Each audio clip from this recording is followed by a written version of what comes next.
Hello and welcome. This is NTA Tuesday Live, and I'm Cyril Stober. 4 years have passed since operations of the African Continental Free Trade Areas, AFCFTA, officially began on the 1st of January 2021. Now, designed to create a single market for goods and services, as well as usher in a new era of economic integration within the African continent, the AFCFTA, critical stakeholders say, holds the potential to transform Africa's trade landscape, enhance intra-African commerce, and position the continent as a major player on the global stage. Now, this is because the agreement grants access to a market of over 1.3 billion people and a combined gross domestic product GDP of $3.4 trillion. Now, Nigeria is one of the 54 countries out of 55 on the continent that have ratified the Continental Trade Policy. Nigeria signed the agreement on the 21st of March 2018 in Kigali, Rwanda, and the country later ratified the agreement on the 5th of April 2019. Now, after the Nigerian National Assembly passed the bill, how has the journey been so far? Tonight, NTA Tuesday Live will answer some of these questions. But first, let's get to see this report put together by correspondent Benny Adams. Africa's continental market provides access to more than 1.3 billion people and has the combined GDP of $3.4 trillion in addition to having the capacity to generate up to $30 billion annually in non-oil revenue in key sectors of agriculture, manufacturing, and fintech. For Nigeria, investing in a thriving fintech ecosystem that is beneficial to Africa's growing economy is the way to go. Digital trade and technology is the silver bullet that's going to deliver for the African continent and African people the amount that is earmarked of where our economies would be in about a decade with enablement of technology is simply mind-boggling. We have to harness it. We understand that this is achievable because where we are today, we're still scratching the surface. For the sector that I represent, for instance, we had the full liberalization of the telecommunications sector in 1999. And if you follow the history of that sector has been growing almost 30% year on year. It's going to be of huge benefit to our country, both in terms of our huge population and in terms of the young and the youthful nature of that population. This year, our objective is simple, and that is to underscore to the global community that from a digital economy point of view, the African continent is ready for business. For the private sector players, their concern is the need to fast-track processes and provide needed incentives towards harnessing the potential of the huge market. At the end, all parties committed to active engagement towards increasing participation of businesses in the guided trade initiative, reduced cost of capital, in addition to enlightenment on import regulations, origin requirements, and identifying potential trade partners in other GTI countries. In Abuja, Benny Adams, NTA. All right, let's start off by introducing our guests. I'd like to welcome to this program Professor Ken Ife, developmental economist, global economic consultant, is lead consultant at the ECOWAS Commission. Thanks for being with us. Thank you for having me. Right. We are also joined tonight by Alhaji Aliyu Abubakar, the consultant and a retired director of the Federal Ministry of Trade, Industry and Investment. He also worked in the Nigeria office to the WTO and other international organizations. Thanks for being with us here tonight. Thank you for having me. All right, and as you know, at some point in time, the program goes interactive where you can join in the conversation, but when it's that time, we'll remind you and also tell you about the process and the procedures as we always do every Tuesday. But for now, let's get started on the issues at stake, gentlemen. It's out of this, from recent happenings, there's a new world order in trade. Not the least looking at the United States. And in our own backyard here, you have the issues with the 3 Sahel states. Now, what does all this tell us? Yeah, interesting. Actually, I'm glad you mentioned Africa Continental Free Trade and the potential that it represents. 1.3 billion people, 3.4 trillion in turnover, and projected to grow to 29 trillion by 2050, and then a potential revenue of about 30 billion that was going to run through. But there's a background to this. There are actually 4 major areas when you look at integration. The one is trade, what you call the free trade area. And incidentally, ECOWAS community presents, a show of what it could mean for the rest of Africa. So we have the free trade area. Now, the free trade area is, the hallmark of the free trade area is what we call free movement of goods and services and capital and right of establishment, which ECOWAS delivered. And then you had a single passport, and then you have, that means any primary goods can go around in the territories without having to pay duty. But if you add value to it, then it will come up to another protocol, which is called Trade Liberalization Scheme, where you now have to have a rule of origin to show that at least 30% local content. And that has become an issue when we now go to look at the Africa Continental Free Trade. I think it's all being resolved. Okay. So that is about the trade component. Then there are other issues around trade where we'll explore them later. The second stage is what they call common market. The common market is where you now begin to look at investment. What are the investment law? Because you need investment. If you are going to produce product, you need investment, you need to produce something, and then you need to trade them.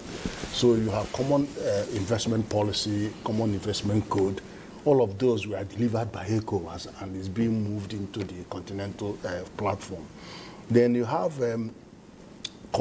customs union, the third stage. Now, under the customs union, we needed to first of all have regional trade policy that are agreed. We all agreed our regional trade policy, but Nigerian trade policy wasn't ready then, but they still signed. And it was necessary for us to progress to common external tariff. We implemented common external tariff, which means we harmonized. Taxes are paid the same common across the whole countries, 0 tariff on band 1, band 0, you have 1, which is 5%, 10%, 20%, and 35%. All agreed. But countries still have a leeway. They can use levy instrument to augment if there is an attack on any tariff line. So all of that tell us, but we haven't come to the ultimate. The ultimate in the customs union is when you now have a pool. Everybody collects their taxes and things and put it in that pool, and then it's shared among the countries like European Union. Then the final stage is the economic union, which is where you talk about single currency.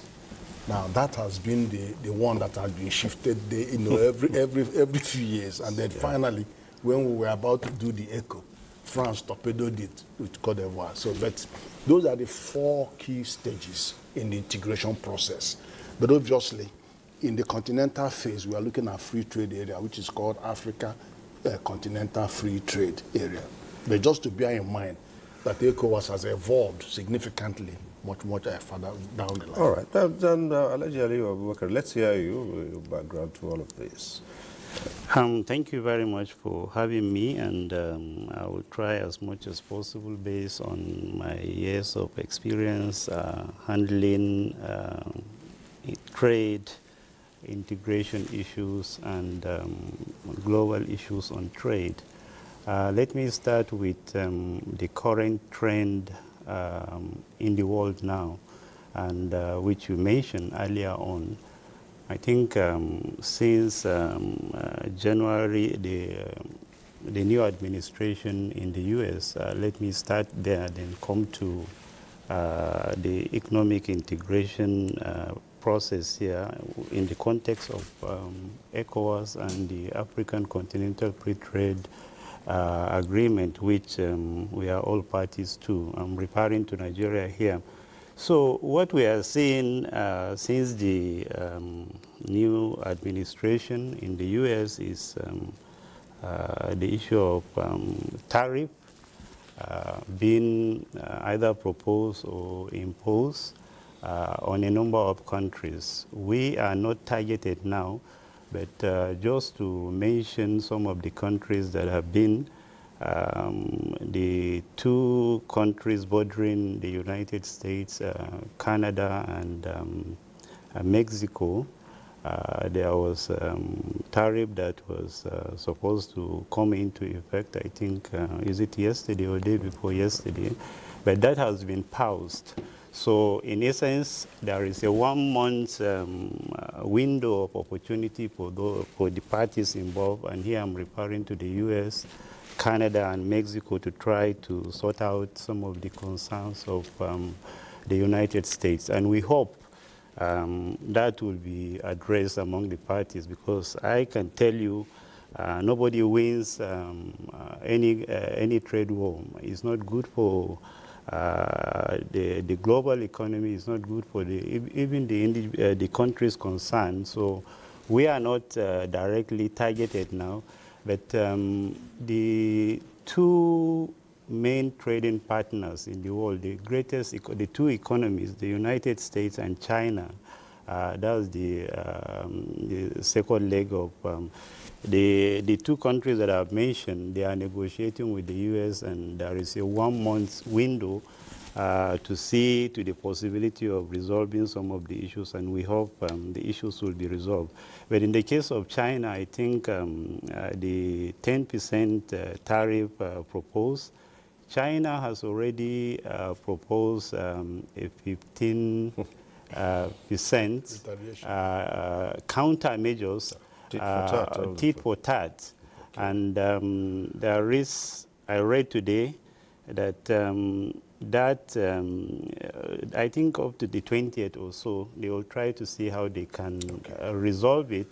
And if they don't, then China will probably impose 15% countermeasures on the U.S. good. And that will be disastrous, not just for the rest of the world, because they are the two main economies of the world. U.S. number one, China number two. But even the European Union, there is also the possibility of them getting involved. But I know they will do everything possible to address those issues so that we don't get into global trade war. Nobody wins, and we hope it will be abated. Already we have so many challenges. The effect of COVID-19 is still with us. We have not fully recovered. So trade war will not be beneficial to anybody, and we hope when the elephants fights, it's the grass that suffers. So we hope trade war will be abated, and we'll all be on the path of increased economic growth and development. But here also, within the metaphorical grass that you mentioned here, we also have our own issues, the Sahel states, which I mentioned. Yes. And so now we're talking about integration, trade integration, which is key to economic growth. And even within ECOWAS itself, you've had cracks. And analysts have been speaking about the likely effects on this trade, into this integration, when even the bloc itself is not standing up as it was constituted.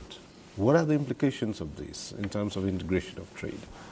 Well, you know, it's remarkable that you are asking this question, because you can discuss this in great detail, because the ECOWAS has progressed across the 4 levels of integration.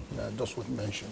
It's not so much the same for the rest of Africa, because they have the only thing that is happening at continental level is only the very first level, which is free trade area.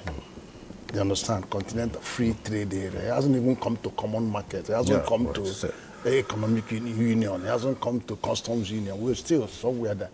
So that's why the decoupling of these states, Niger, Chad, is it Burkina Faso, and Mali, raises a lot of concern.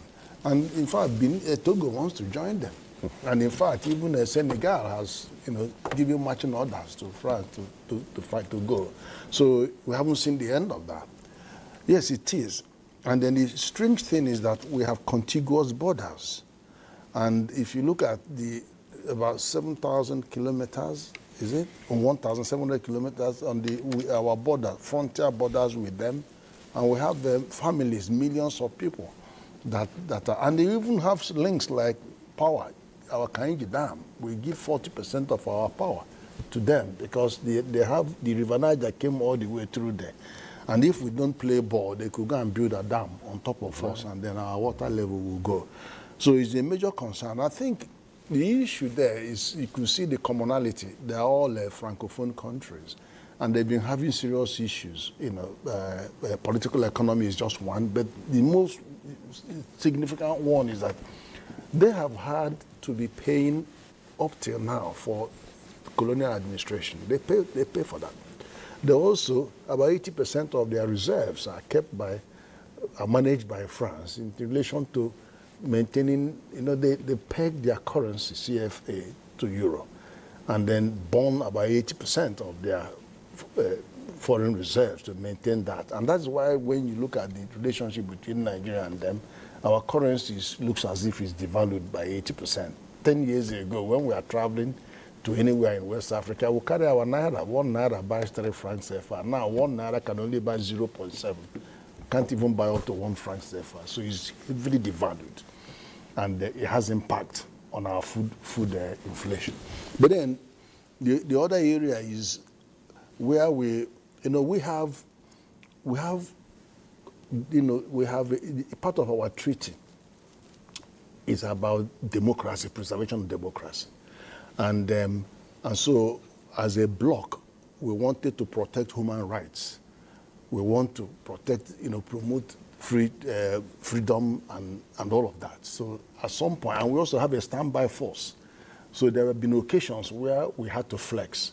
Like we intervened in Liberia, we intervened in Sierra Leone, we intervened in Guinea. But we only do that as long as it is convenient. And then we now had a case where they just said, no, we can't be bullied. And here we are. Are they going, now they formalize their departure. Just a week or two, the president of ECOWAS has been instructed by the heads of state to accede to that request. So formally, we will say that we are disengaged. And how much problem would that cause for us? I don't think it will cause as much problem as it would have been because they are actually landlocked area. They are landlocked. And the size of their economy is less than 20% of the ECOWAS economy. Nigeria is about 60%. So they need us because of access to sea. And you can also see why Togo wants to join them to reinforce that access. Well, but then key to this in terms of Nigeria being a member of ECOWAS, how would you say the country has fared being part of ECOWAS in terms of its trade and efforts at promoting integration? Okay, thank you very much. Before I answer that question, let me just add to what my good friend and Prof has said about the disengagement of the 3 countries. That's the Association of Sahel States, Niger, Burkina, Mali, and there is the possibility of, as he mentioned rightly, Togo joining. So in essence, I see ECOWAS disintegrating. And for anybody, that is not good enough for so many reasons. If you are talking of Nigeria, by this year, 2025, ECOWAS will be 50 years since it was formed here in Lagos, I think around in 1975, during the administration of General Yakubu Gowon. So by now, we ought to have achieved a lot. We did actually, and I'm going to mention some of the areas where progress have been made. But I want you to know that ECOWAS is multi-dimensional. It is handling different issues. We are only concerned with the trade and the economic aspect of it. Right. But there are political, there are social, there are other areas that we will not be discussing. Yes, because of, well, the political influence. But somehow, at the point in time, the whole idea was economic. Yeah. But again, what Politics shapes is on the way, Yeah, yes. that is the thing. That's what Yes. shapes the economy. Yeah, so in essence, a lot have been achieved. I'm going to talk on the achievements that have been made. There are so many protocols and so many agreements that have been reached under ECOWAS, and I'm going to mention some of them here. They may not be exhaustive, but the protocol of movement of persons and establishments was achieved under ECOWAS. All the member states have agreed to that, so people can move.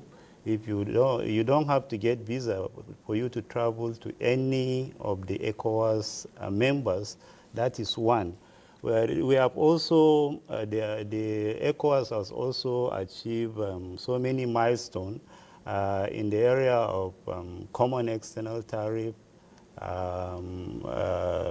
ETLS, that's trade liberalization, as well as having some codes, competition, investments.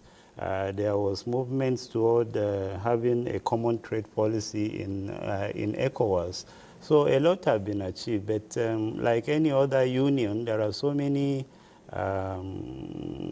challenges, constraints, even in ECOWAS. You know, we are basically, it has countries that are divided in so many language, politics, and so many things. So we have not been able to make some, but I think a lot have been achieved. But you see, there are those who would argue, for instance, to say that given Nigeria's size and influence on the continent and belonging to ECOWAS, it would seem that at most points, the other members have been riding on Nigeria's back. Yes. I mean, if we look at this, it clearly shows, well, we talk about, even with the AFCT that we're talking about here, which is meant to increase intra-African trade, enhance market access for Nigerian goods and services.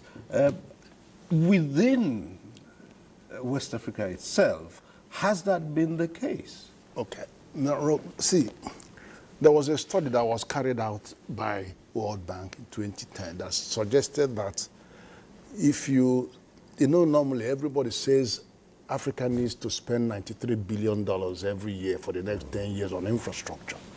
Nigeria says we have to spend 20 billion every year for the next 10 years on infrastructure.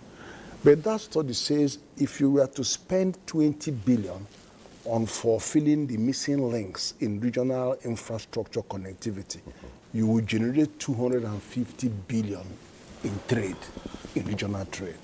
That tells you that there's a mathematics there that says you put 20, you get 250.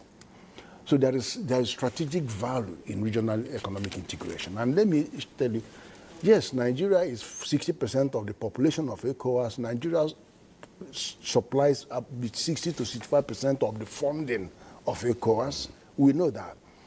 But Nigeria has also been leading in many of the regional business models.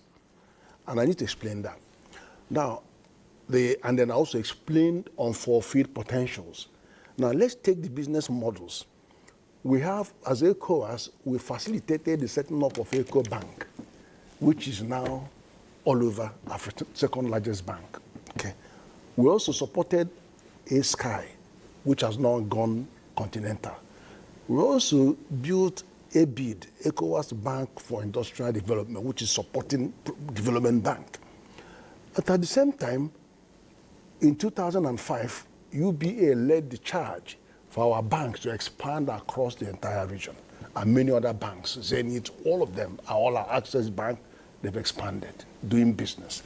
Now you have, if you look at construction, Dangote cement, not only is produced in Nigeria, if you remember the story, from being only 20%, producing only 20% of our cement to now, his intervention, and we are now a net exporter of cement. And apart from being a net exporter of cement, we are now doing cement business in all of those countries and in over 9 countries in Africa. And we are now reversed the table. We are now supplying clinkers from Nigeria to those. So you are earning foreign exchange as well as building. Then you look at the refinery now. His refinery is now going to be refining and producing. First of all, we started by importing fuel and subsidizing the waste of the region, because when we stopped, closed the border, they started screaming. But now, we are now doing the real business, refining that capacity and having to export to them. And then we'll also invest in oil and crude in those. So it's all building the integrating. Then also you have the issue of, apart from the consumer goods, you have sugar, you have flour. All of these, the market for all of those where he has invested is still in that market. And then you have all our pharmaceutical syringes and all of that. See how much of it crosses the border. And if you go to Seme border, you see that is the hottest trading point in Africa. That's Seme, that border between Krake, Seme, Nigeria, and border is the busiest in Africa. What is it? The things that we produce here are sold in all those countries. All our finished products, liver, Dangote sugar, their flour, all of that are sold. So they represent a market for us. The thing is that the statistics are not quite good in capturing them because of the 60% level of informal trade that is going on. So, but those things are happening. Where are the unfulfilled potentials? The unfulfilled potentials is that we have power pool, ECOWAP, but we still have a long way to go to actually make sure that you have that interconnection, because they're on different frequencies and we're on different frequencies. So work is going on in that area. We have the transit corridor, Lagos-Dakar transit corridor, which is expected. That road, a lot of World Bank money went in there, but it's hottest arterial road, linking the two. And that is, and also they hope that rail will join it as well. Then you also have the regional energy efficiency, a regional approach to sustainable energy efficiency, although the headquarters is based in Cape Verde, but it is working across the region. We also have the Sea Link that they launched up to have 4 shipping lines just going from along the coast, about $100 million. But again, that represents connectivity. So all of these things are unfulfilled potential. Even the authorized economic operator, which is something that I led with the World Bank, that is a customs facilitation scheme that would enable them to move goods across the corridor without interference. So all of these schemes are on unfulfilled potential that would make a huge difference. Right. We haven't implemented the currency, but we have 10 macroeconomic convergence criteria that are guiding all the economies on macroeconomic management. But we haven't still delivered the currency. But they moved it to 2027. We can only hope that it does happen. So it represents a huge potential, but yet unrealized. Well, we also have a number of reports in addition to the conversation in the studio. We'll take this report from Lagos. The adoption of African Continental Free Trade Area Agreement in March 2018 by 55 countries of the African Union and 8 regional economic communities is the best thing to have happened to the African continent. The aim is to boost trade by removing all trade barriers between the countries involved and create common policies for easy movement of goods and services. With a large domestic market and abundant natural resources, coupled with the increase in digital economy, Nigeria has a lot to benefit from the agreement. We now have competitive advantages. It is what you have. The quantum of what you have will determine how you dictate the play. We have land, we have labor, I'm talking about population, we have capital, I'm talking about what we realize from our God-given gift. We have entrepreneurship. Despite the huge deposit of natural resources and large domestic markets in the country, key players in the African Continental Free Trade Area are of the opinion that the country still has untapped advantages in the agreement. Consistency in policies are major problems. No business can thrive in a situation of uncertainty. We need to go to backward integration. When you export, you earn a foreign exchange for the country. You benefit from that because you also can use your own foreign exchange for your imports. Stakeholders are of the opinion that providing information on import regulations and trade partners by government will go a long way in revenue generation and job creation. In Lagos, Bolaji Akim. All right, our next report is from Kano. Kano, one of Nigeria's largest commercial hubs, has long been a vital trade center, particularly in textiles, agriculture, and manufacturing, among others. In this market alone, hundreds of trucks move every day from Kano to other neighboring countries of Africa, with the shipments more to Western countries and Asia. But for many traders here, the promises of Africa Continental Free Trade Area Agreement are far from being realized, as many of them contend with a variety of challenges. Repatriation of the currency is what is giving us the most problem in this transaction. Kano's difficulties are rooted in a combination of infrastructure gaps, inconsistent government policies, and logistical hurdles. This is in addition to poor road networks and inefficient border systems that hinder the smooth movement of goods. Crossing from here to N'Djamena is a problem. To Niger, it's improper. To getting into any African country is mistake of abandoning the road and rail linkages.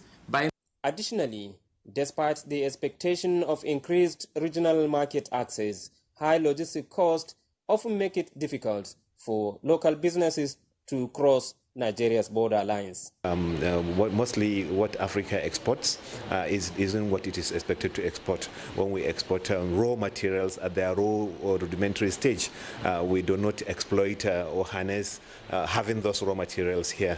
So the value chain was expected to be developed so that what we will be exporting must have gone through so many processes which Africa would have benefited. It is also observed that traders do experience difficulties in navigating the complex regulation surrounding intra-African trade. This is owing to lack of a unified system by which businesses struggle to plan and budget effectively. From our side, as business membership organization, we will continue to give our own support to ensure that our members are properly informed and are also assisted to comply with the laws, policies and regulations in the different countries. While the full potential of the Africa Continental Free Trade Area Agreement is still unfolding, the road to seamless trade remains challenging. If this is needed in the foreign market, then let us try as much as possible to have industries that can be able to break it down so that before it reaches the export stage, we must have offered opportunities for employment, offered opportunities for companies to be established, to grow. With sustained efforts at local, national and continental levels, coupled with the renewed commitment from the federal government, these challenges could eventually turn into opportunities in not distant time. In Kano, Aminu Umar. All right, it's clear from all the reports that, as Prof said, huge potential and huge benefits to be derived from all of this. But again, attention is being drawn to the challenges, some factors that are likely to delay or make this difficult to achieve. And I heard one of them in that report, currency, and then integrated into the policies across. Yes, goods and services could go around more easily within the continent. But again, one of the major issues has to do with you know, we said this is all about the economy, right? But the political integration itself affects... It does. I mean, politics is the highest level. The highest level.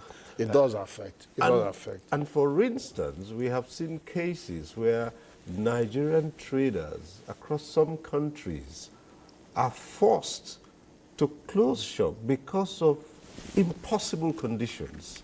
We had that in Ghana, right. Yes. And then we had the xenophobia in South Africa. Right. I think one is actually means of exchange. We have Pan-African payment settlement system.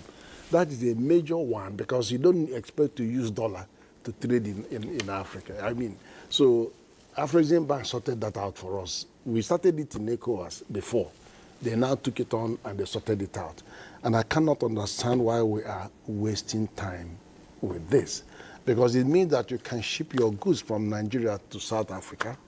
You don't need to change money. You settle them in Naira, they settle us in Rand, and it's interchangeable. It's under the program. So that is the key driver that could have made things a lot easier. But you know, some people still prefer to go and get it from China and go and find the first, but anyway.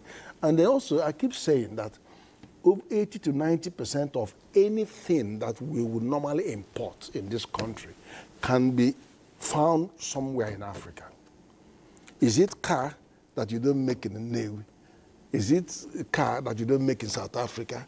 What is it that you are importing? Many of them can be found somewhere in Africa. So you don't need to bring dollar into this equation when you have a Pan-African payment and settlement system. And of course, the red tape issue was adequately handled by your colleague there. That look at trade facilitation. WTO says that 10% to 15% of the cost of trade is due to trade facilitation.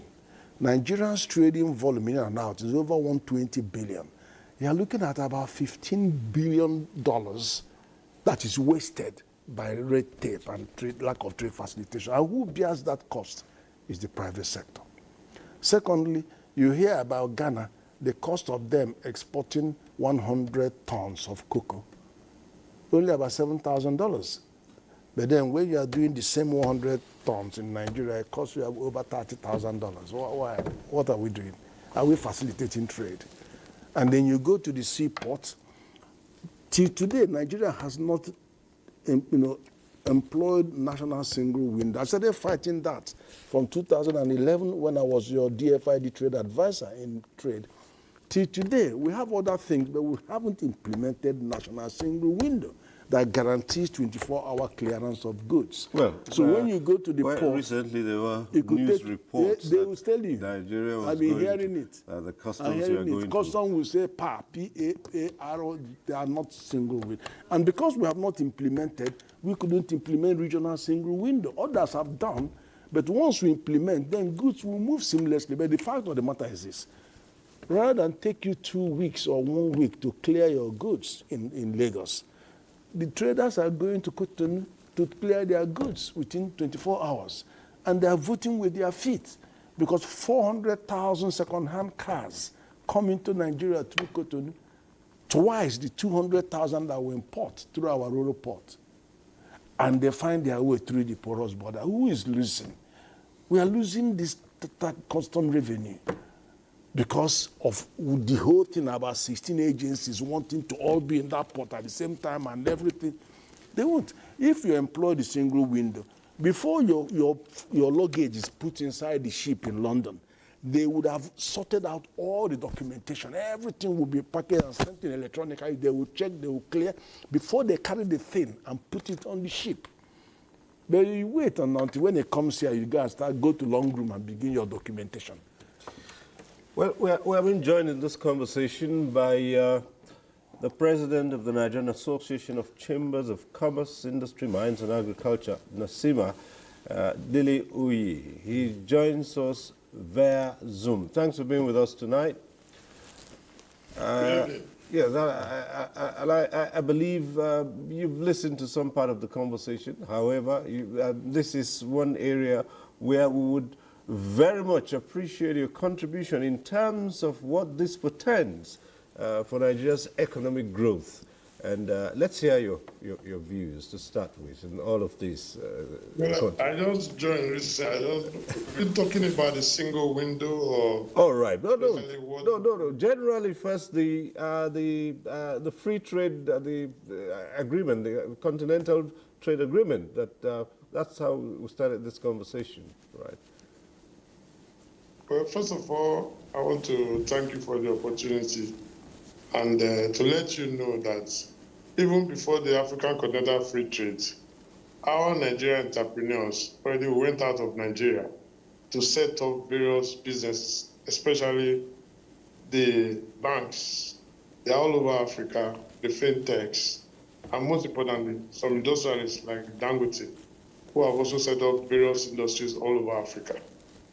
What the AFCTA is going to do is to enhance and minimize some of the risks they took as individuals or organizations to set up these various businesses.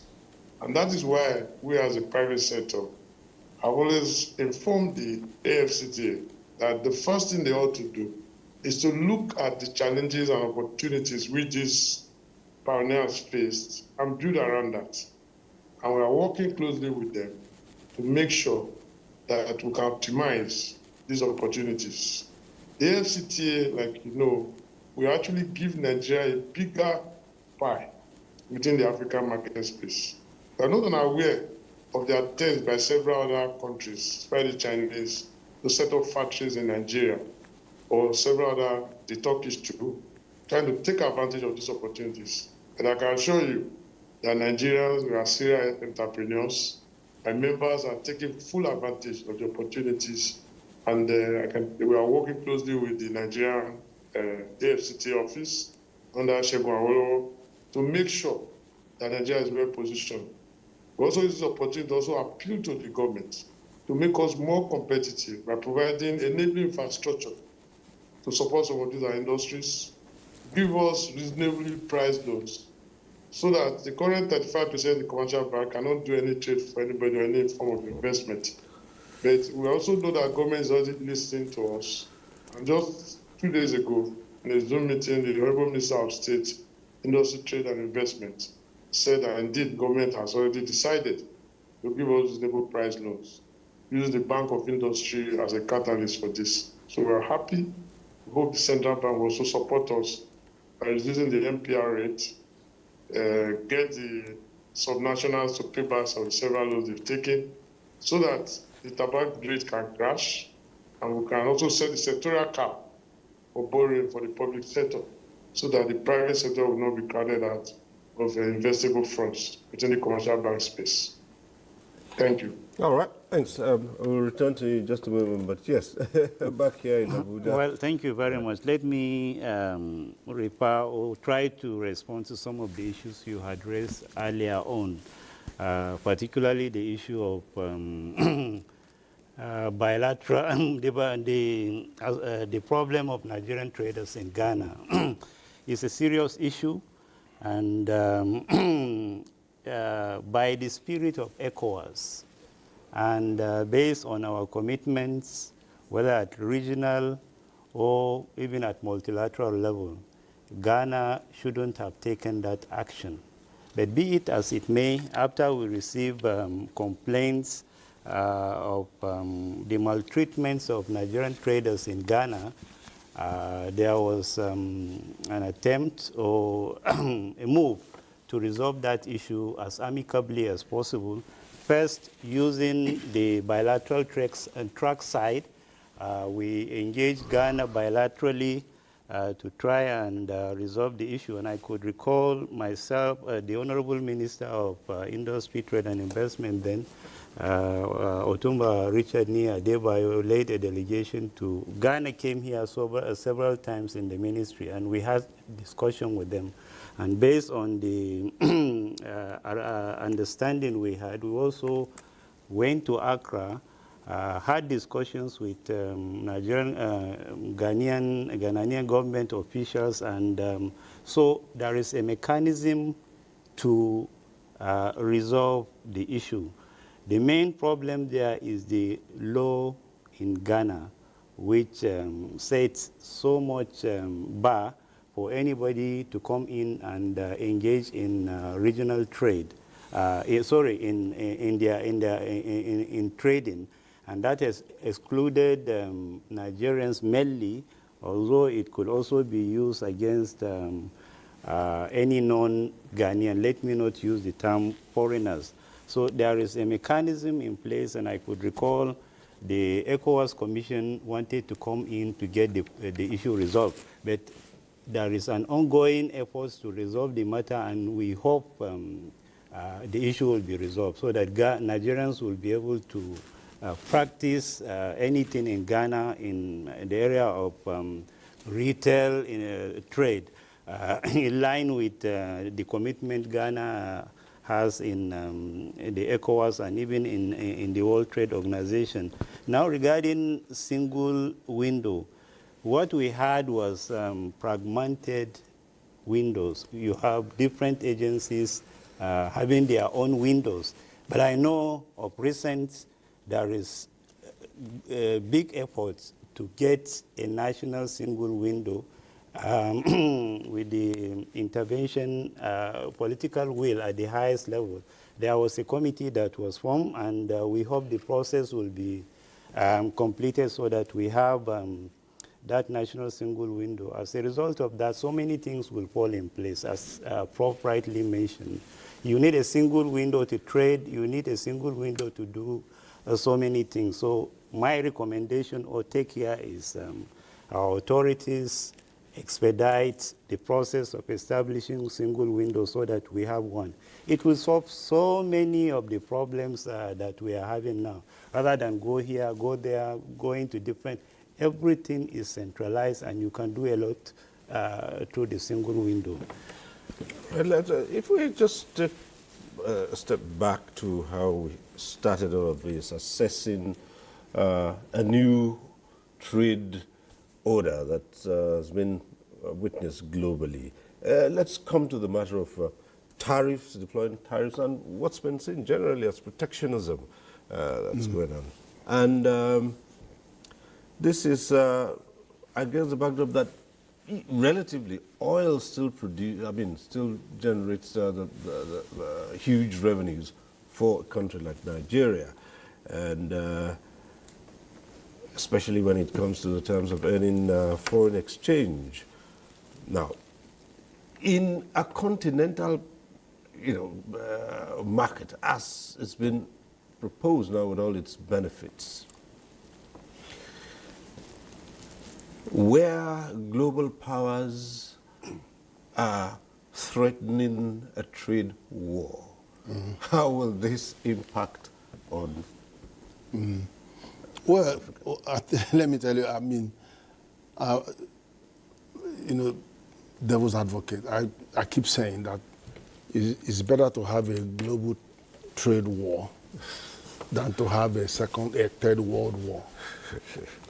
Because in a trade war, he can always change his mind. And you've seen him. He's changed his mind on Panama. He changed his mind on Canada. But if you had a world war, you don't change your mind. What happens, you just wake up one morning, and then you hear that all the American warships were taken out overnight, and then the next thing is mayhem and Armageddon. That will happen the following day. Nobody can intervene, no negotiation, nothing. That's not what it. The thing is this, we will be affected in many ways. One is that we have our AGOA, which they have graciously been renewing and renewing. And what Nigeria is doing in AGOA is really selling crude. But if they put tariff on crude, I beg, bring that crude. Dangote needs the crude, please. Forget that. Give it to them. Dangote needs it. Okay. Then there are other African countries like Kenya, super exporting, that are really exporting into there. They will be affected. Secondly, you have the fact that a country like Nigeria, we are an import-dependent economy. When the tariffs hit Europe, hit China, prices will go up. And because we are an import-dependent economy, we're going to import that inflation once again. This is what is happening with us and Russia and Ukraine war. where we are importing inflation, because all the 40% of the gas being consumed in Europe were from Siberia. And when demand turned the tap down, prices went up and Nigeria was importing inflation. The third way it will hit us is now, is bunked WHO, is now yesterday kicked USAID. USAID will get around $750 million every year, for about 8 billion in 10 years. So we're going to miss that. But it is just 1 or 2% of our GDP. Isn't that? But there are countries in Africa, especially in ECOWAS, where their dependence on grant is up to 30%. So it will affect. Then, of course, you have debt. What the things he's going to do, he's doing, will bring inflation. And inflation means that you're going to pay more money for the dollar-denominated debt that they're owing. So there will be repercussions. And then fourthly, he has already threatened people who are moving towards BRICS. Of course, South Africa, he slammed South Africa. And those who are already lining up to work with BRICS, he's like going to hit you. Yeah. Nigeria is going to hit you with that. But on that one, I would say he can go to hell, because we're going over there. Half of the world have moved away with BRICS. Half of the GDP are moving away. And half of the market are moving away. And what is it? They are moving away from gold, from the greenback. They're going to gold standard. And that means also allow them to put other minerals that they have. And Nigeria had 44 of them. By the time we put our cobalt and put our gold and put our, we'll have a huge stock of all these minerals in our central bank to give us a stronger foreign reserve base. So times have changed. And look at the indicators. America, 88.4% of financial transactions globally is done in dollar. 60% of global debt is denominated in dollar. 59% of the 25% of the GDP, which is American, is in dollar. And in terms of reserve, 59% of global reserves are in dollar. But all these indices are fast falling. They're going one way. They're coming down with speed. So what he's doing now is that what would have taken 20 years to get America off everybody's back is now going to happen in 4 years of his administration. Do you understand?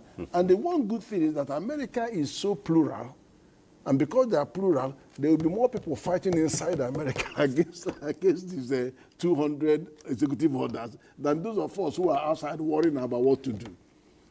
So there's a meeting ground. Well, it's not going to be easy. Okay, let's return to the president of NASIMA.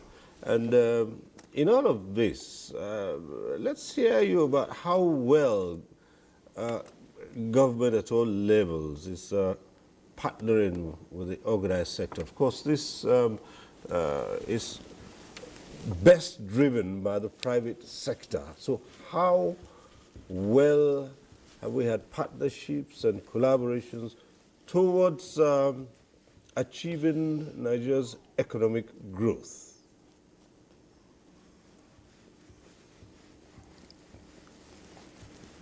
His voice. Single windows were actually launched in Lagos, where NASIMA and the organized private sector were part of it. And all the agencies relevant are already on that platform. The only thing missing is to have other critical stakeholders, like the private sector and the logistics companies, so that they can work just like every other person, which we have already made appeal for government to include us, so that you cannot build an hospital without thinking about the patients. So that's why a single window is. Everybody must contribute for optimize and work. Coming back to the issue of partnership with government, I can say that initially there were challenges, but we also understand that because when the government came in, there was so much uncertainties and maybe a lot of panic decisions. But now the government has stabilized.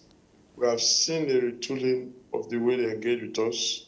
We just recently had, for the first time since 2006, the Central Bank Public Forum, where the Central Bank completely opened itself on its policies for both criticisms and also engagement.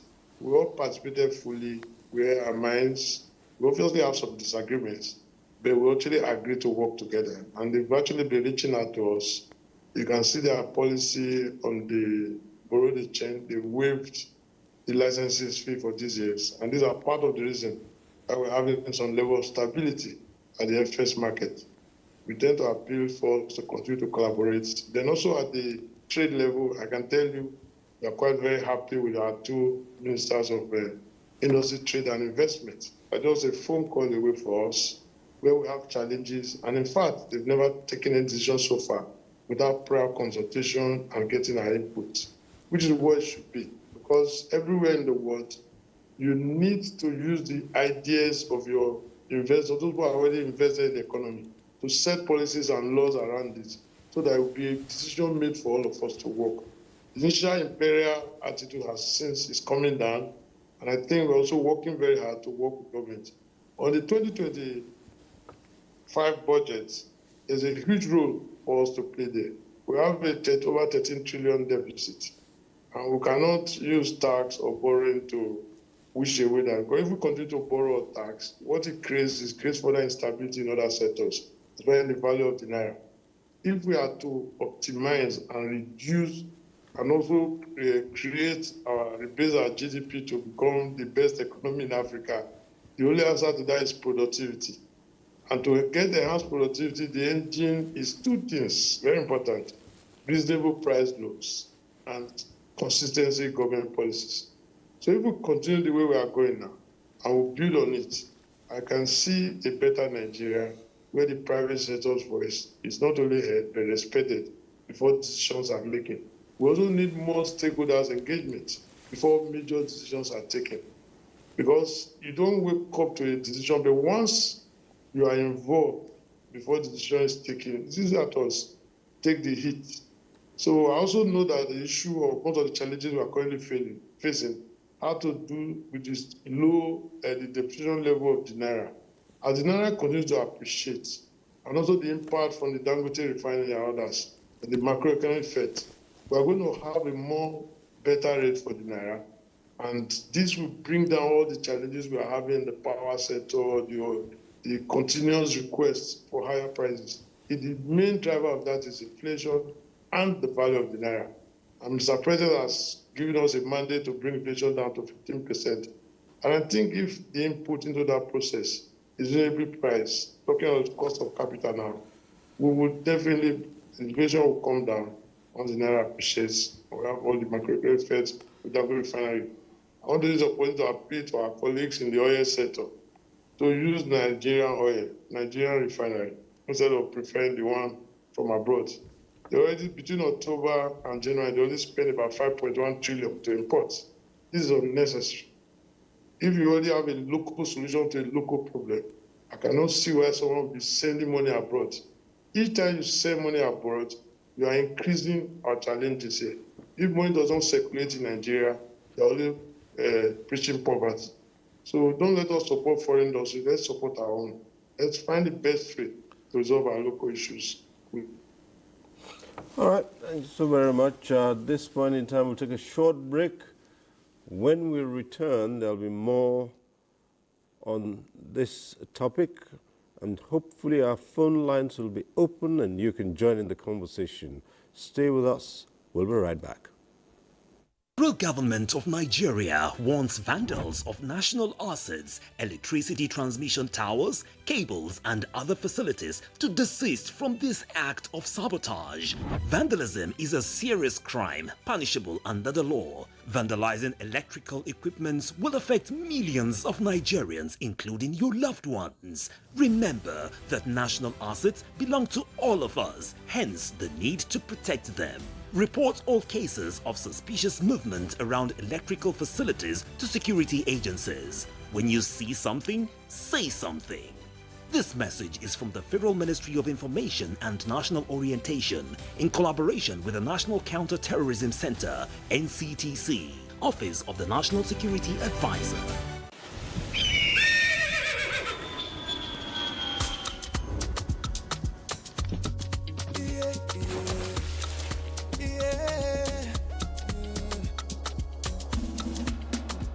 From the Atlantic across the savannah to the Sahara.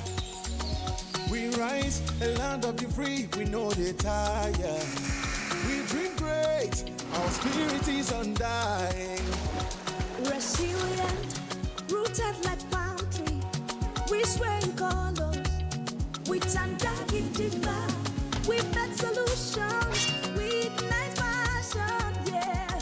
Ethnicity is unique, we are more than just a nation. We are Nigeria,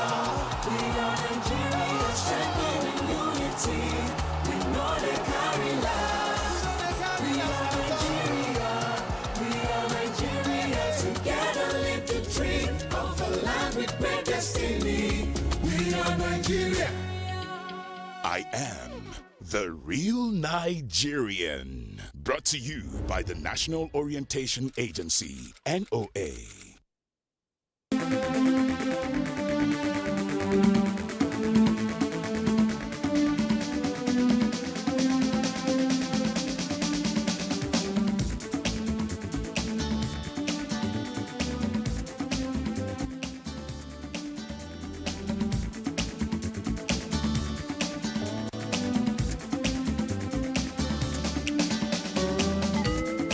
NTA Tuesday Live, a network issue-oriented innovation talk show.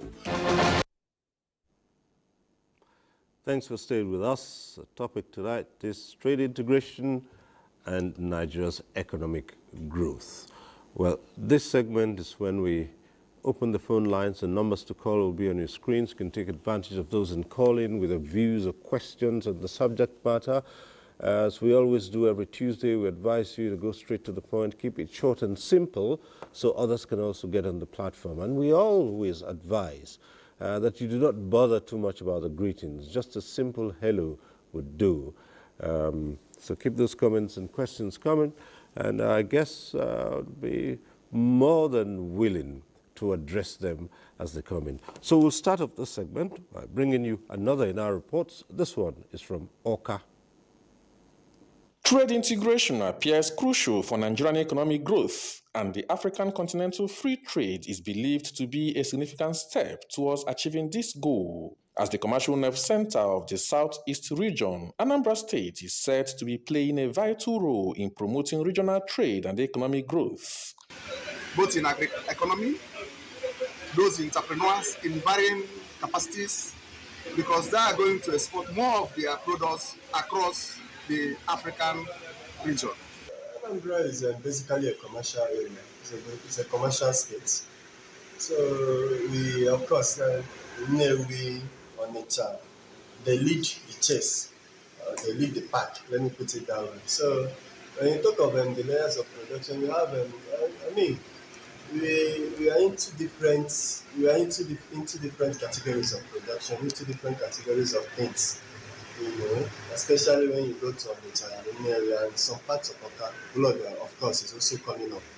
So with the AFCTA springing up and the canvassing for it, speeding up everywhere. Viable industrial hubs of Nnewi, Onitsha, Owaru, and arable soil and favorable climate makes the state an ideal location for agricultural produce, as financial services, logistics, and transportation sector all stands a chance to compete as well as benefit in the African Continental Free Trade Area market.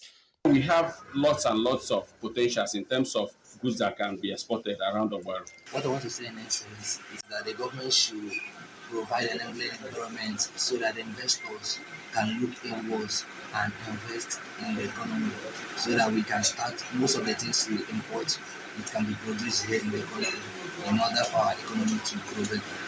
With Anambra State's strategic location and existing network, the state respondents believe can contribute to Nigeria's economic growth and promote regional integration in line with the free trade zone concept.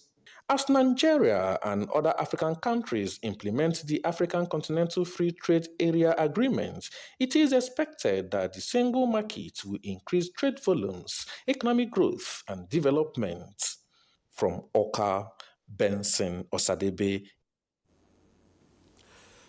All right, back in the studio here, a number of issues. I'd like to go back to the question of tariffs and recent happenings in Nigeria, particularly where organized labor had threatened to have a showdown over tariffs, in other words, telecommunications and electricity tariffs. A few hours ago, the organized labor suspended that proposed action. Again, here, Nigerians would ask, is there a mechanism where businesses, the business community, can meet regularly with key stakeholders on matters such as these? Of course, that's what the Ministry of Labor and Productivity does. It's the core ministry, and then, of course, they have their mechanism. But what happens is this. It doesn't always have to be when they threaten to have a strike that you quickly scramble a meeting. It has to be a standing process. That's and then it puts too much stress in the system. I think they've agreed to suspend the strike and then see how it goes. But in fairness, you always have to think about fairness. They haven't had this price rise for quite a long time, and the what was suggested at 50% was a ceiling. Some could do 30%, some could do 40%. It was meant to be a ceiling. A lot of people will tell you that the concept of a ceiling doesn't work in these climes. If you put the bar at 40, no one will go for 39. That's true. That's true. But anyway, it's work in progress. I do hope that we meet them halfway, because the profits are vaporizing. And this sector is being regulated in terms of their price. But that's not... So this brings the question to the fore. Where you have these distortions, agreed, there are many benefits which you can have from a continental free trade agreement, but with these distortions that look as if they are intractable, how really can you move forward on this? Well, I think for you to move forward, you have to take into account so many considerations. You have to engage the various stakeholders involved. I believe before you adjust or you increase any price, there should be some discussion or some conversation, and that will take into account the concerns of so many parties, and maybe finding a midway that will accommodate the interests of all parties. For me, if you are going to increase any price, I think there is need for you to take into account the general economic condition. We all know that we are living in a very, very difficult times. Prices of things are just too high, so for you to add any additional burden, I think it is a big problem for many Nigerians. So the economic condition and the ability to pay. It is one thing to have a product or something and for you to be able to afford it, because even if you afford it, at what cost? If you are so tight and it puts you in a very serious discomfort, for me, that policy may not be good. But we have to take into account the interests of the companies, because we know that for them to produce, they have some cost. That cost has to be met, and they also make profits. But that notwithstanding, if you are operating in a very big economy, in a very like Nigeria, you have to take into account the size of the population and what you can get. But I think there is need for conversation in any price adjustments of any of the essential things that we are consuming. It is very important. We shouldn't be squeezed to the point where we cannot breathe. All right. Well, our first caller is on the line tonight. Yes, Umar Anachi, calling in from Birnin Kebbi, one of our regulars. Hello, Umar. It's been very quiet from your end in the last couple of weeks. We've not heard much from you. Okay.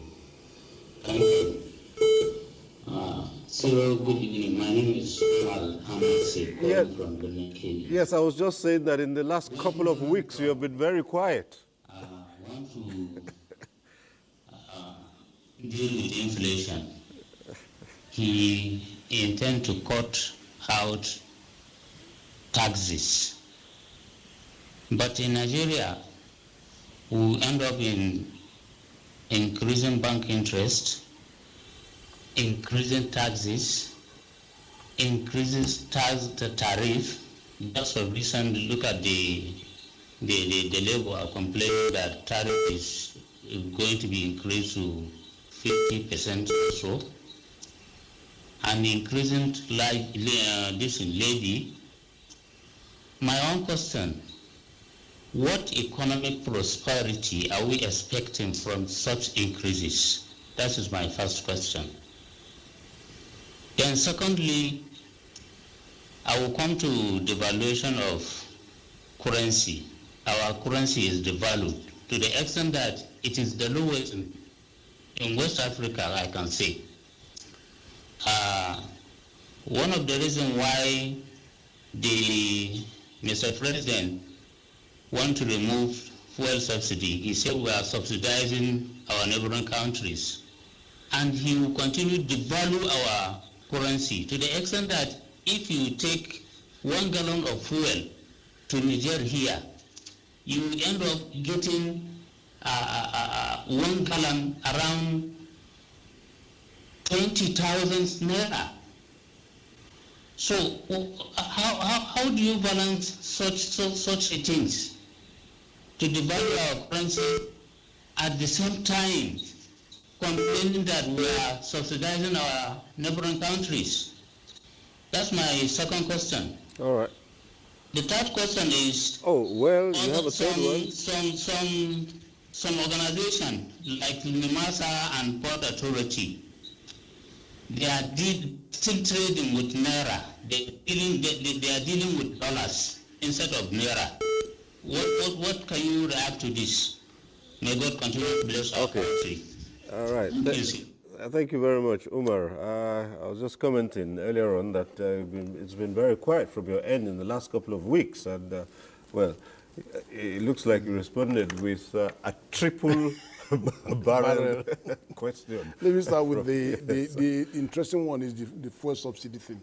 You know, why in ECOWAS, you know, when you talk about regional integration, we look for regional business models and economic models. Incidentally, why Nigeria is so important is that we recognize what Dangote does in industry as an appropriate regional business model, and we promote it vigorously.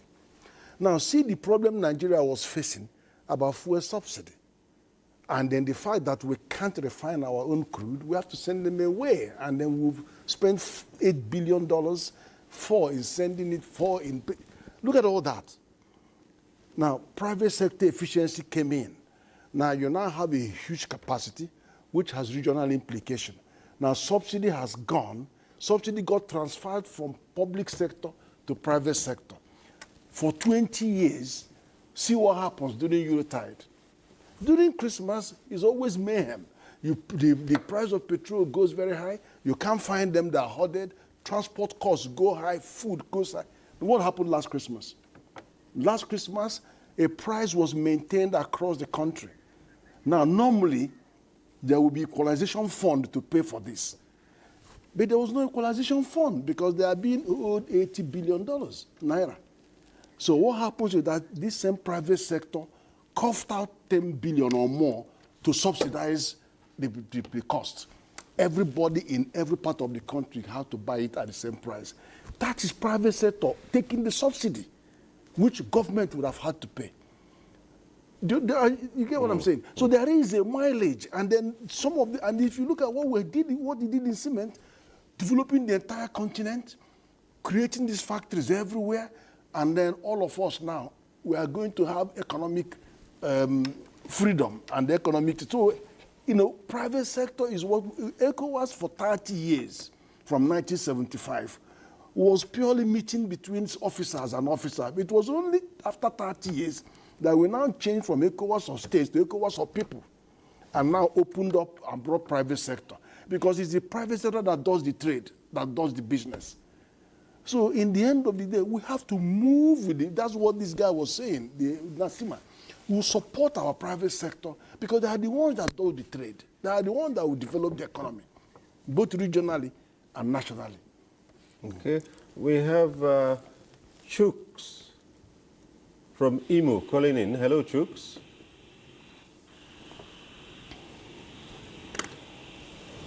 Chooks, are you there? Hello? Yes, go ahead, Chooks. Hello? Hello, if that is Chooks, go ahead with your question or your comment. Good evening.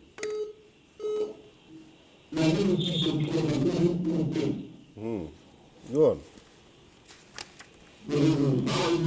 Yes, just go straight to your point, your question or your comment.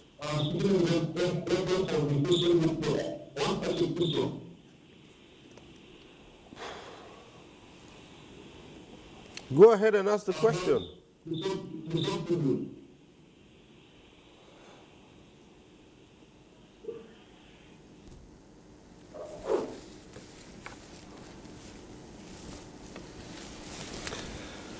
Chooks, I believe that the line has gone off, so you may just have to call back in.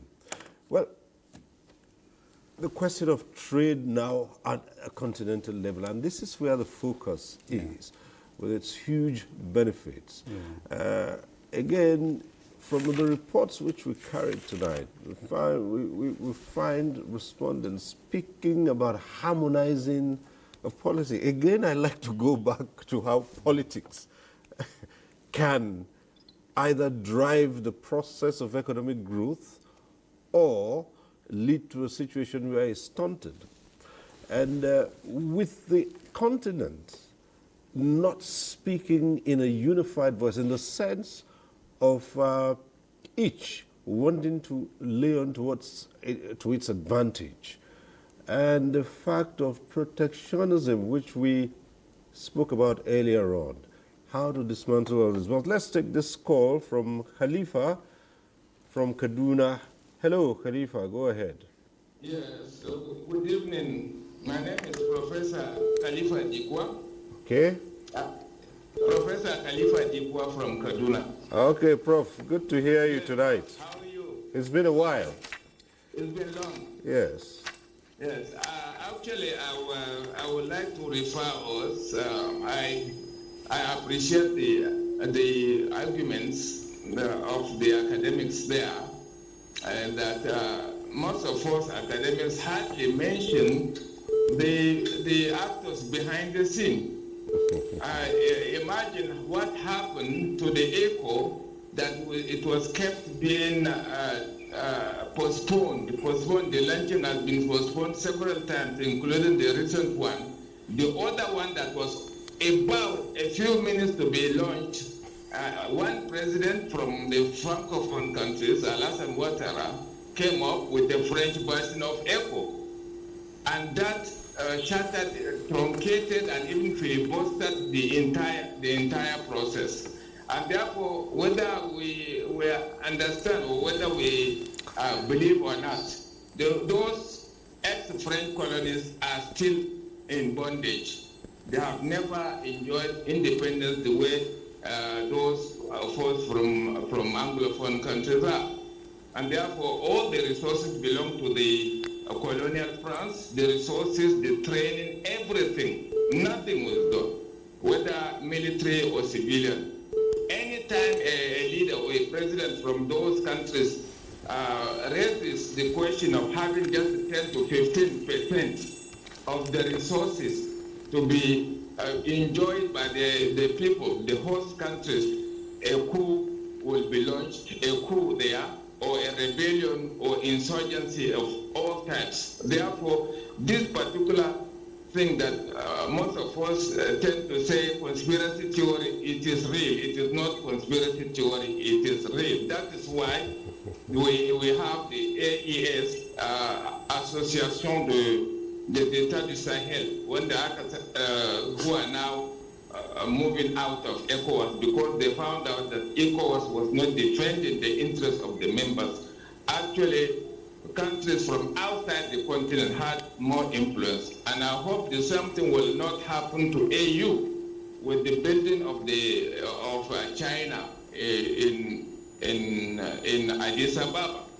And therefore, unless ECOWAS gets its own military to defend the members, to defend democracy the way Nigeria was able to defend in Sierra Leone, Liberia, and so on.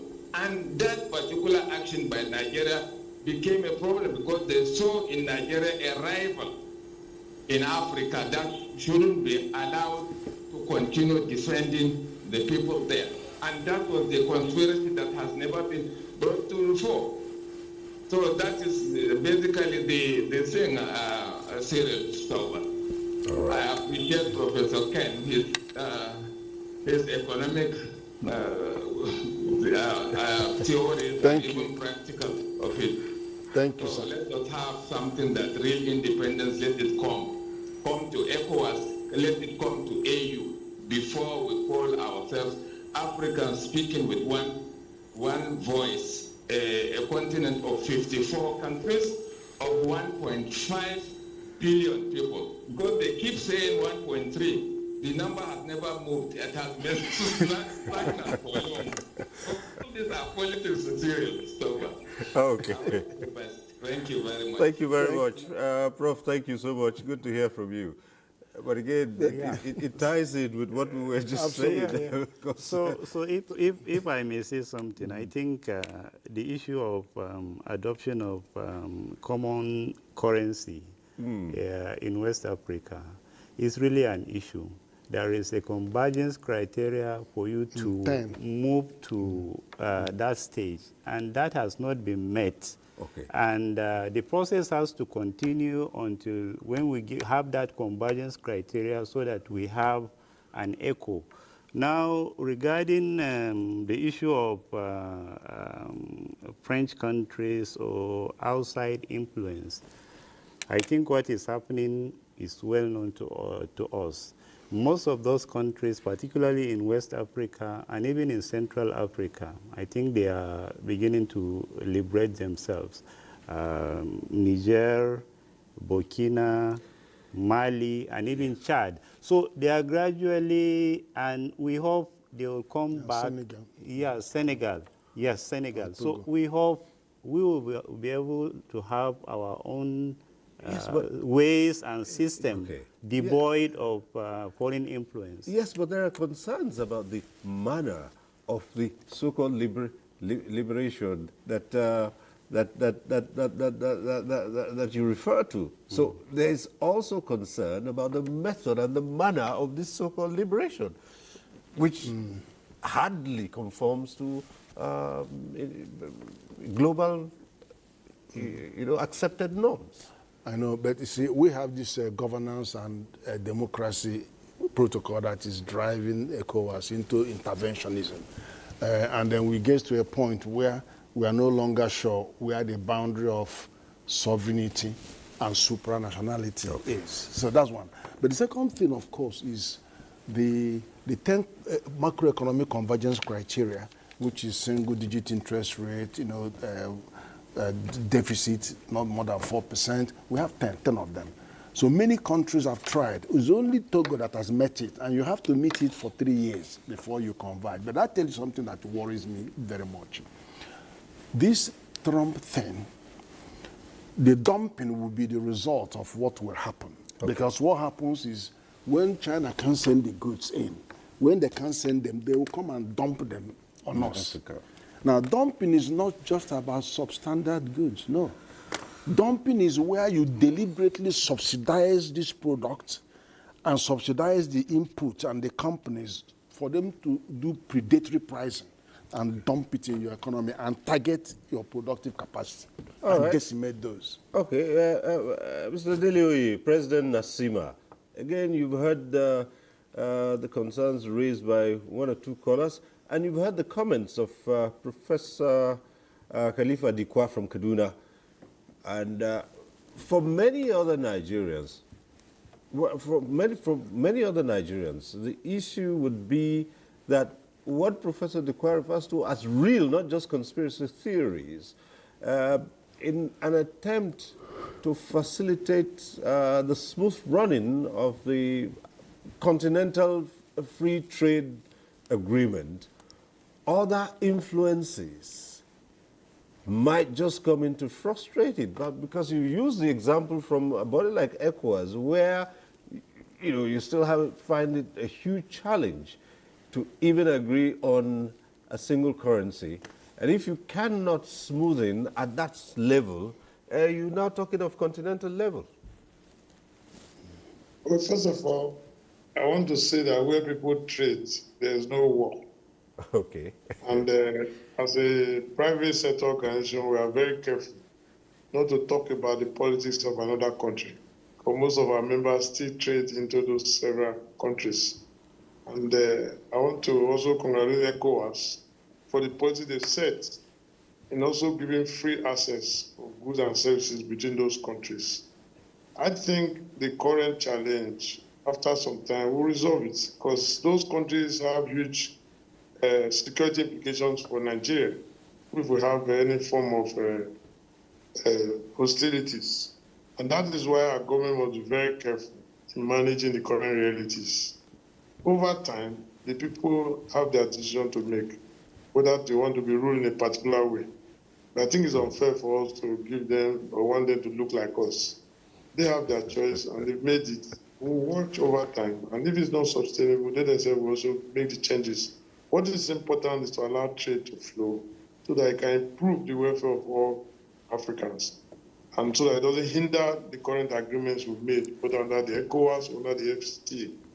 And with respect to one of the concerns raised by Umar on the issue of bank interest rates, I've already mentioned that earlier, that once the currency continues to improve, just recently, now this year, in January 2025, the Naira closed at 1,475 to $1, which is the highest since 2024, when we had that kind of distance. So what it means is, as it continues to improve, prices will drop. And also, if the public sector reduces its deficit financing, there's no harm. The rates will also crash. And once the interbank rate crashes, and the CBN supporting the lower MPR rate, also the capital adequacy for banks, but the interest rate is bound to crash. And also, most importantly, they should also put sectoral borrowing for the public sector, because that has been the biggest problem we have. Because the public sector tends to borrow at any rate, which is not sustainable for businesses. So in all this, I think once the Naira improves, most of the inflation that is induced by the low Naira would continue to appreciate. And one that starts appreciating all the agitations from electricity to power, you can even see what's already happening in the oil sector now. You can see the prices are dropping, even though we don't know whether it's artificial or price war. But what is important is there's a significant relationship between the value of the Naira and that. So I don't want to comment on politics because we're all businesses and we do have interests everywhere. And I don't want to endanger my members so that they don't get entangled in anything. But what is important, the Nigerians should continue to maintain relative peace with his neighbors. All right, thank you. Back to the phones. We have John calling in from Abuja. Hello, John. Thanks for staying on. Okay, good evening, sir. All right, go ahead. Good evening, sir. Good evening, go ahead. My question is, within the ECOWAS free trade region, what is the contribution, what is the policies on ground to encourage the SMEs and the local manufacturers? Because if you look at the import and the export trade, it's not balanced. You can see that the huge importation that is coming in, there is no much export going out from the regions. From the amalgamation of Nigeria, since the amalgamation of Nigeria, by this time, within this ECOWAS region, there should have been great manufacturers and production going on that there should not be huge import from all this that will affect the larger nation that we have. Okay, all right. Thank you, John. My basic question is that, what is the government policies? What are the policies on ground that will encourage the SMEs and the local manufacturers who are not even being patronized, because the orientation that the people within the region have is that they need something foreign, not local. They don't have the taste for a local production. They only have the taste for foreign production. Okay. All right, John, thanks. Okay. Thank you. If I may respond to him, to some of the issues that he raised. The issue of SMEs, anywhere they are, in any country, they constitute the backbone of the economy. In any way you look at their contribution, whether it is to the GDP, provision of employment, and other considerations, they constitute the backbone of the economy. So they need to be supported. At national level, we have, they have been supported. There are a number of government policies, measures, and programs to support SMEs, and that is being administered by SMEDAN and other agencies. But the broader policy, I'm talking of fiscal and monetary policies now, they have to be pro-business for SMEs to be supported, because even if you have sectoral support, you need that horizontal support, meaning measures that cut across the board. What I'm saying is that even though, and the policies may not be perfect, but they can be refined and they can be improved upon. But supporting SMEs is very, very important. Regarding patronage of foreign goods, I think what we need to do is reorientation. The government is emphasizing that we should either eat what we produce and stop. I'm just talking of that aspect, angle. There are so many angles to it. So patronizing our local product will go a long way in boosting our economy, in supporting SMEs to grow, and a lot of things. In the ministry, I'm talking of my former ministry, in Ministry of Industry, Trade and Investment, we have a campaign for Made in Nigeria goods. We support them and we encourage Nigerians to patronize Made in Nigeria products so that our economy and our countries, our SME, our companies will grow for the benefit of all.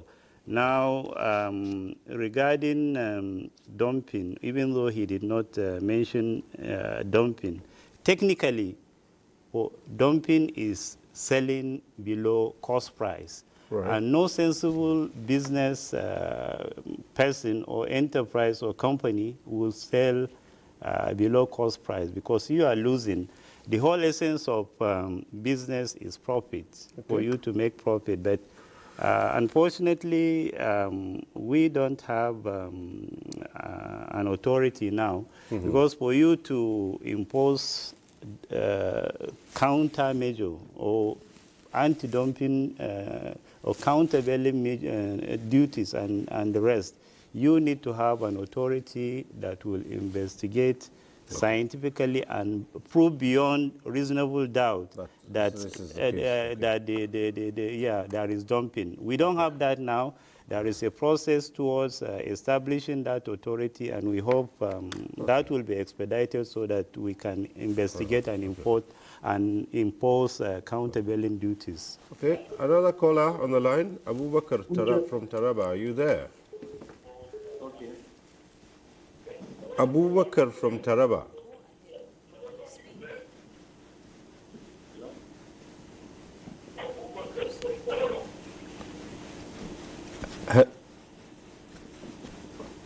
Speak. Yes. Okay, we lost the call from Abubakar. Right, fine. He's still there. Abubakar from Taraba, are you there? Speak now, Abubakar. Can I talk about the ECOWAS incentive?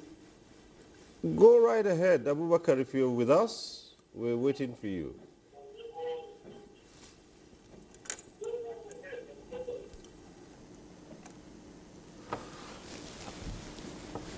Well, all right. Maybe you'll have to call back. We got this. But let's get back to the president of Nasima. I'd like to hear your views on the matter of dumping here. This has come up twice in this discussion. President Nasima. Well, first of all, I want to before I deal with the issue of dumping, one of the questions was on the issue of what are the incentives available for SMEs within the West African sub-region. There's an ECOWAS trade liberation scheme called the ETLS, which allows goods which eliminates custom duties and taxes within the sub-region. So you can manufacture or take goods from Nigeria to Senegal. You're under the ETLS. They remove non-tariff barriers and also establish a common external tariff, which is CET. This scheme covers unprocessed goods such as livestock, fish, plant, and also traditional handicraft products and industrial products of the community. So what this does is that you can take your goods from Nigeria up to Senegal without paying any form of tariff. If you get ETLS certificate before you leave, it's very important you get that. Coming to the issue of dumping. Issue of dumping is one of these, very easy to control it if the government is alive to its duty. Because one of the things you have to look at is any time you import, you are taking jobs outside Nigeria. And that is why we must protect our local industries. We must find a way to get them to optimize and also increase their capacity to minimize by import substitution companies. So we have several companies in Nigeria, even though some are foreign. And indeed, we have huge capacities to meet our local circumstances. It is the duty of government through policy, talking to organizations like us, so that we can give them this information, so that they can actually target those people who are trying to kill the industry. Take, for example, the issue of SIM cards and everything. We have enough capacity to produce in Nigeria, and there are some of our members who need protection. The people still import cheaper versions, fake versions, used to dilute the market and also challenge these companies. So these are the things government need to focus on to make sure, talk to the private sector, find out what these issues are, and carve a policy around it. I'm not saying you should ban, but you can use tariff. And everywhere in the world, even where you don't have enough capacity locally, the tariffs you impose on those goods who are coming in, you deploy it to support those industries so that they can develop their own capacity, research and development, so that they can produce similar goods over a period of time. So that is why we always ask the government to talk to us first, talk with the customs, let all of us sit down, the stakeholders arrangement, and sector by sector. If you do that, you have a different Nigeria in a few years down the line. All we're asking for is protection, support, input into strategic policies and laws so that I optimize our capacity. Take, for example, the recent talk about the taxation in the free trade zone. I always tell my friends, say, oh, these guys are cheating, they are not, they are challenging local. If those companies live in Nigeria, you are going to use dollar to buy the same goods you are buying with Naira. I'm not saying there are no bad actors there, but you have to find a way where you can look at the issues, remove the bad guys, and deal and make sure you encourage the good ones. So it's very important every sector must be encouraged so that we can contribute our quota, bring down the deficit in the current budget, and most importantly, give a local industry its own support. I can tell you Nigeria is one of the few countries where most of our members don't have priority. Apart from the artisanal minor arts, check all our laws. There's nothing for Nigerian businesses. I tell you that in terms of laws giving us priority in any sector. Just check all our laws. We are too liberal. There's nothing. You can't go to Ghana and do what people come to do in Nigeria. So we must find a way where if you are a Nigerian, you have certain protection. Then if a foreigner has to go into that sector, you give me a minimum threshold. That investment has to be at least $10–15 million. So that way you allow opportunities for our people and minimize the jackpot syndrome. So policies have to be put behind businesses so that I will feel as a Nigerian to some extent, I have things I can do exclusively as a Nigerian. You have foreigners selling pure water, everything. They can do it There's no restriction. You can even open up an NGO in Nigeria as a foreigner, 100%. That it's not done anywhere in the world. We are too liberal on this. I'm not against foreign direct investment. What I'm saying, we should have some level of advantage of being in Nigeria, doing business in Nigeria. Okay. So we appeal to the government. We are doing some law reforms now, so that these issues can be addressed for the benefit of all. All right. Okay, thank you. Yes, back to the lines. Okay, fine. All right. Well, Prof, another issue has been raised about whether the Nigerian economy, Nigeria's budget, can ignite noticeable economic activities to lead to very beneficial participation and operation in the free trade agreement. Yeah, I think there are a lot of things going on in that budget. The what I'm not happy about is the fact that the government is not cutting their coat according to their size, which is borrowing and borrowing and borrowing. And you know, when you borrow, you have to pay back. Yes. And then there are three things that can happen when government doesn't want to cut its coat. It's either it goes and borrows money, or it goes and inflict more taxes on people and companies, or it goes and prints money. Any of those three things will lead to more inflation and more suffering and more people going into poverty. In terms of, we've accepted, we've done our trial run on the AFCTA, moving goods in and out. But we know that with the central bank and the rapid adoption of the payment system, this Pan-African payment system, will move businesses further into this process. But we also know that ECOWAS, I'm actually the one who did this job because it's my job in ECOWAS to develop MSME strategy and then did MSME charter. This charter is like a constitution. Of course, the president of the nation was saying that there's nothing in the constitution, but there is. So we did this charter for, it's like a bill of rights for SMEs. And we have been promoting it across the region, showing them the minimum conditions, the minimum support that the government at all levels will give to MSMEs. I developed that. That's my own workload, which we've revised and revised, but it's there. And we work with people like Smidan. We have association, NASIMA. NASIMA is part of our FEWASI and FEWAMA, all of regionals. We have all these regional bodies that will work together to nudge the governments to help businesses. And we've done with creative industries. We've done with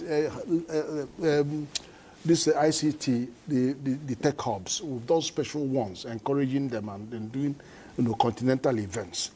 But is there any more within the budget that we could do to deepen our penetration into the regional economic context?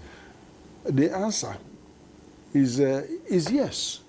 The answer is yes, because if you look at how much government is putting into digital economy, I mean, it's mind-boggling. How many million people, 3 million, they want to train in ICT, digital literacy, and digital, so that we can still stay here and do those jobs abroad. You're increasing employability and they increase revenue without, you don't need to jump out to earn money if you have those skills. Then, so they're doing that. Then you've seen that government is putting a lot more money also in education, which means you are improving the quality of education. We have 300 universities, but still spending over 500 billion in China, in Ghana, sending people away to train there. That is changing because of the government's investment. They've got up to 5-6% or so, 5 to 6% in education. It used to be 1-2%. Health, we've got up to 7% last year and is now 5%. So the investment is going in human resource because your resources are twofold. You have natural and mineral, and then you have human. We haven't been investing that much in human. This budget has so much to do with investment in human. So I think, on balance, we will be, and of course, they are tackling this whole issue about making sure that there is seamless integration of the various agencies that are involved in movement of goods, the shipping and all that. There's traction there. So I think, on balance, I would see quite a. In fact, I felt more comfortable about the growth forecast of the government in the budget, they forecasted about 4 point something. I said, no, they can actually get up to 6%. Why? Because now they are going to implement the fiscal reform. If you look at the fiscal reform, that fiscal reform says the 25 million threshold for MSMEs will go up to 50 million threshold. When you do that, the SMEs have more disposable revenue to keep the jobs, to invest. And that means aggregate output will increase. That increases GDP. If they're also going to remove all the taxes from the consumers, all those taxes in education and health from consumer, you're actually keeping them, giving them more disposable income to spend more to increase aggregate demand. That increases GDP. So if you look at that, and then you've seen that our trade balance is positive. We are now having positive balance of trade, about 5 point something billion, and then you have balance of payment of 5 point something trillion. So you've seen, and these all are part of the GDP computation that shows that we are doing well now in curtailing and cutting our costs and expanding. So it has something to show for it. Right. Thank you very much. I am not going deep into the issue of budget, but as a former official of Federal Ministry of Industry, Trade and Investment, and I'm not speaking on behalf of the ministry, by the way, I'm speaking in my personal capacity. That ministry needs to be funded. Some weeks back, the minister, I think during the budget process in the National Assembly, was making the case for the ministry to be well funded in view of its strategic role. And for me, I can say it confidently anywhere, that is the Ministry of Economy. Because when you look at the areas, the three areas of mandate of the ministry, trade, investments, and industry, they constitute very significant sector of our economy. But that ministry has never been funded well, and it has to change. And I believe once there is an improved budget, the activities of the ministry in these three areas can help a lot in terms of promoting economic growth and development. So priority should be given to that ministry so that it will be able to carry out its mandate and task. Well, as we begin to wind down, on a final note, President Nassima Mr. Delioye, again, one issue that's been widely debated amongst Nigerians is the country has always played the role of a big brother, pushing and driving, initiatives, while it is seen as, at the end of it all, it doesn't really derive the benefits that should accrue from such leadership roles. And some citizens are saying, would it be the same in this matter of pushing for the continental free trade zone, helping to shape strategies that should improve not just the economy of the country itself, but the continent as a whole? Would Nigeria eventually get the derivable benefits, or would it just have played the big brother role and someone else reaps the benefits? Well, when I started first, I already told you that we already went outside even before the AFCTA. If there is anybody that should benefit from the African Continental Free Trade, it's Nigeria, because we have all our businesses outside Nigeria. Our entrepreneurs are out there playing leading roles in different countries. So we actually need the platform to support their individual efforts. The issue of how government invests or play the big brother role is a different issue altogether. Why I say this is because we know all the sacrifices we made in Liberia, Sierra Leone, in terms of men and materials. What I think government should do is to have a more structured relationship in the way it does business that way. The government should not always put its heart first. We should be able to sit down with your own businesses to say, okay, fine, we're going to spend X amount in this country. How do we do it? You don't send money. There's no way you send money to solve problems. You send your goods so that you can increase your own local production. You can see what is happening between Ukraine and the US. They don't send cash. They send materials. They are using it to grow their industries. So that is why I said we must have a deliberate strategy on how we deal on African affairs. Coming back to the budget, which was one of the issues we raised, the 14.86 trillion, which is the capital vote, is too small, just like a quarter of the budget to catalyze for the capital vote to be able to regrow the economy. What this economy needs, like I've said earlier, is reasonable price low, good regulation, support, and most importantly, government stakeholders engagement. If you give us all this economy will grow. Let the focus be on your industrial sector. If you do that, that is the only way that is sustainable out of our current problems. And we are ready. And we are ready. Incidentally, I've just been appointed as the chairman of the organized private sector, which includes Manufacturing Association, NASIMA, NASMI, NECA, and NASI. What it means, that forum gives us a platform where we all sit down and coordinate our engagement with government. We are ready, and we posted that if the government gives us what we want, the government should have no problem with any deficit. We are ready. Nigeria has no business with poverty. Let's start managing our opportunities, our wealth. We have seen what our youth have been able to do without little or no support. And our manufacturers, our productive sectors are ready. The focus has been on the public sector. Just give us a little chunk of what you've been doing, and you will see how Nigeria can transform, I assure you.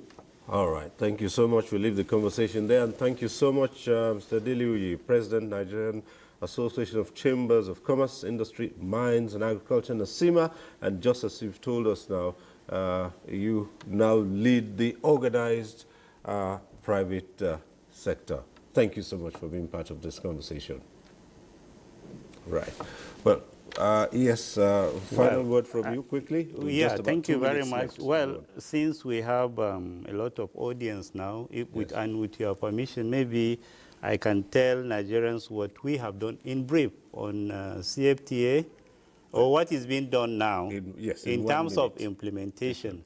Yes. We have, as the president of NASIMA, my good friend Dele Oye mentioned, we have National Office for Coordination. Right. And so I think if you go to their website, you see what we have done, and also preparation, or what we are doing in terms of participation in subsequent, in all the negotiations that will be taking place under the CFTA. Right. What we have now is a result of the earlier phase in terms of trade in goods and services and some other protocols. But there are a lot of issues that have been discussed under the second phase, where we are talking of intellectual property, competition, and the rest. And we need to participate so that we'll be able to influence the outcome to our people. And we are also participating under the second phase of the Guided Trade Initiative.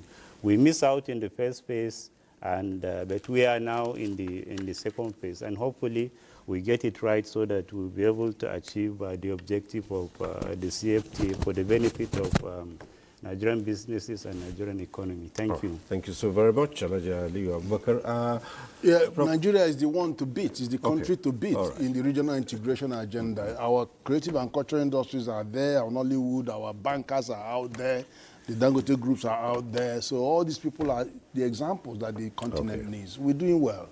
It's just that we could do better if government supports. All right. So thank you very much, gentlemen. Professor Ken Ife, thanks so much. Thank you. Thank you. And that's our program. We thank you for being with us, and also thanks to all those who call in with their questions and comments. Next week, we'll be back with NTA Tuesday Live. I'm Cyril Stover. Bye for now.